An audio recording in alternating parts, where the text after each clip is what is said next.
Deyəcəklər insan haqqına girməkdir. İndi atasına kimsə bahalı yas vermək istəyirsə, biz ona necə qadağa qoyaq? Amma hər halda Yox, bu əslində insan haqqını elə Hı insanlara aydınlatmaqdır. İnsan hı. haqqı nə deməkdir? İnsan haqqı insanın vəziyyətinin yüngülləşdirilməsi deməkdir, asanlaşdırılması deməkdir. Hı hı. İnsanı başa düşmək deməkdir. Bu axı bizim bu mərasimlər insanın başa düşülməsinə imkan vermir. Toyu başa düşdüm, toyda müəyyən dərəcədə şadlıq evlərinin monopoliyası var. Burada eləməsən, biraz da hansısa bir tədbir keçirməsən, cəmiyyətin münasibətini həmişə baxırsan da, cəmiyyətin özündə də dünya görüşü axı yetərli deyil. Hamı narazılıq eləyir, amma hamı eyni tələb eləyir ki, məsələn, bu 6-7 növ yeməyi, 10 növ yeməyi heç bir ölkədə, heç bir yerdə bir insana saat 6-dan sonra yedirtmirlər. Yəni bu, amma orada iki növ yeməyi çəlməsən, sonra görərsiniz ki, qadınlar yığışıb ya bir yerdə qeybət edirlər ki, yaxşı plov vermədilər. Yəni toy yaddan çıxır, əsas orada yemək içmək, kişilər yaxşı araq vermədilər. Bu bir müzakirəsi gedir. İndi yaslar məsələsində baxın, bir Malakan, Azərbaycanda hansı xalqlar yaşayıblar? Malakanlar, deyək ki, Almanlar. Bu iki xalqı götürürəm.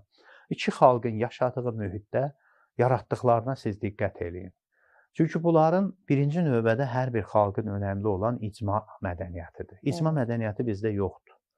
Xüsusilə də bu son, deyək ki, müstəqillik dövründən sonra o kollektivçilik şuurundan yaxşı ki, qurtardıq, amma həm də müəyyən dərəcədə onun fəsadlarını yaşayırıq.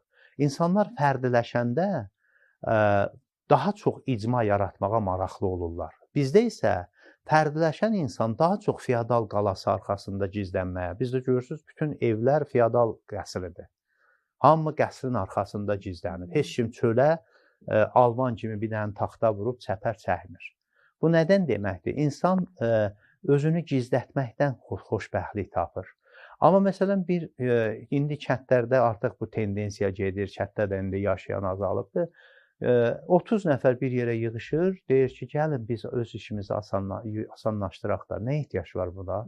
Kasıb adamdır, ölüsü ölüb, bunun 3 uşağı qalıb. Və əgər biz buna kömək eləmək istəyiriksə, bunun evində niyə yeyib yeməyimizi yeyək?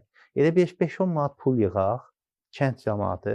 Verək o uşağına bir şeylər, atası ölüb, işləyən evin sahibi yoxdur artıq. Heç olmasa bu keçid mərhələsini bu adamlar rahat keçə bilsinlər. Amma onu bir həftə sən yükləyirsən, evində sonuncu inəyini də kəsir.